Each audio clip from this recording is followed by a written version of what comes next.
Hello Year 7. Today we're learning about adding fractions. So we've done some work with fractions before. Today we're going to work on these a little further and add them together. So the most important thing to know that when we add fractions, we've got to have the same denominator. And remember, the denominator is the number on the bottom, right, the bottom of the fraction. That has to be the same for us to add fractions. Right? If that denominator is different, we can't add them, or at least not without doing some more work. Righto. But if the denominators are the same, then all we have to do is add the numerators. And so let's see how that works. Here I have two fractions, 2/7 and 3/7. They've got the same denominator of 7. So I can add those together by adding the numerators. Right? 2 and 3 is 5. Right? Same denominator. 2 and 3 is 5. So 2/7 plus 3/7 is 5/7. Easy as that. Okay. The denominators are the same. All you got to do, add the numerators. However, what happens if the denominators are different? Well, we can find equivalent fractions. Right? Equivalent fractions. That means that we can keep the value of the fraction but change the denominator. We'll change the numerator with it too. So equivalent fractions have the same value, and we worked with these a little earlier in the year as well.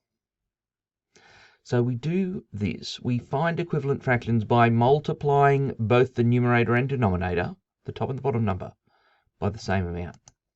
So 2/3, if we multiply the numerator and denominator each by 5, right, I'll get 10/15. Right, and 10/15 is equivalent to 2/3. We wouldn't normally leave an answer as 10/15 because we could simplify by dividing by a common factor. Right, but when we find equivalent fractions, we're usually doing the reverse. Okay, we're finding numbers of fractions with the same value but a different denominator. So when I'm adding two fractions with different denominators, we've got to find equivalent fractions with, ideally, the lowest common denominator. Right? And the lowest common denominator is very much like the lowest common multiple, which we worked on earlier this year. Right? We are after the lowest common multiple of the two denominators.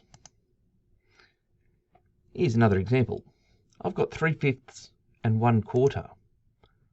I can't add those together just now because they have different denominators.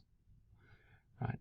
Instead, I need to find the lowest common denominator of those two fractions. And that's going to be the lowest common multiple of 5 and 4. The lowest common multiple of 5 and 4, the smallest number that they both divide is 20. Right, in this case, it's 5 times 4. Now, if you multiply the two denominators together, you'll always get a common multiple. Might not be the lowest. That's not actually the end of the world. Okay, it'll still work, just probably needs another step later on. So, the lowest common multiple of 5 and 4 is 20. So we're looking for a common denominator of 20. And I've got to find equivalent fractions to 3/5 and 1/4 that each have a denominator of 20. So, to find the fraction equivalent to 3/5, I multiply the numerator and denominator, the 3 and the 5, I multiply both of those by 4. Right? I multiply them both by 4. By keeping it the same number, a 4 above and below, that means my fraction remains equivalent. It doesn't change the size of that fraction, the value of that fraction. Right, it's equivalent. And by multiplying by 4, that makes the denominator 20, which is what we're aiming for. Then we do the same thing with that 1/4 fraction.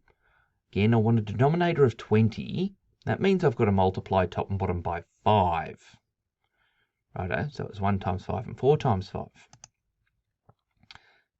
When we simplify that, and notice my working, the equal signs are lined up. right? They're not strung together, right? Like a run-on sentence. They are running down the page and the equal signs are aligned. 3 4s are 12 and 1 5 is 5. So I've got 12 over 20 plus 5 over 20. And that means I now have two fractions I'm trying to add that have the same denominator. In that case, all I need to do is add the numerators, which we've done. So 3/5 plus 1/4 equals 17 over 20. I've got another example here. This is slightly more complicated, because in this case, I don't have a common denominator. But the lowest common multiple of 10 and 5 is not 50. Right? There's a much smaller common denominator, which is 10. Okay? And in this case, I don't need to find an equivalent fraction for one of those fractions, okay, because I'm going to find a common denominator of 10. So 3/10 will stay the same, but 2/5, I'll multiply the numerator and the denominator each by 2 to get a common denominator of 10. Right, that gives me 3/10 plus 4/10. 3/10 plus 4/10, common denominator, add the numerators, 7 over 10. So it's 3 over 10 plus 2 over 5 equals 7 over 10. Now I have just one more example, and it's more complicated again. In this case, I have mixed numbers, and I want to add these together. There are a few different approaches, but the one that I'm going to suggest is we begin by converting our mixed numbers to improper fractions. And if you've forgotten how to do that, of course you can check your notes, but I'm going to go 3 times 1 plus 2 equals 5. Right, that gives me 5/3. 1 and 2/3 is equivalent to 5/3. And 8 times 2 is 16, plus 5 is 21. So 2 and 5/8 is 21 over 8. So the first thing we did here when we were adding mixed numbers was we converted those mixed numbers to improper fractions. The second thing we're going to do is identify the lowest common denominator. And essentially, because the denominators 3 and 8 share no common factors, right, then the lowest common denominator will be the product of those two denominators. 3/8 are 24. So 5/3 multiplied by 8 over 8, and then 21 over 8 multiplied by 3 over 3 gives me these two fractions, 40 over 24 plus 63 over 24. Now that the denominators are equal, I can add the numerators, and I get 103 over 24. I could, and in fact I have, left my answer there as an improper fraction, right? 103 is greater than 24. Mostly because I ran out of space on my page. If we converted that, I think it would be 4 and 7 over 24, I think. Right, but 103 over 24 is okay. If we get our answer, and it can be simplified, if my numerator and denominator have a common factor, right, then we simplify at the end. But that hasn't been the case with any of those examples that I've used. Let's just go over what we've done there today. So to recap, we can add fractions when they have the same denominators. If the denominators are different, we have to find equivalent fractions with a common denominator. And once we have fractions with a common denominator, we add them by adding the numerators and leaving the denominators alone. That's it. Okay, I hope that helps for today's lesson. I'll see you again on Monday.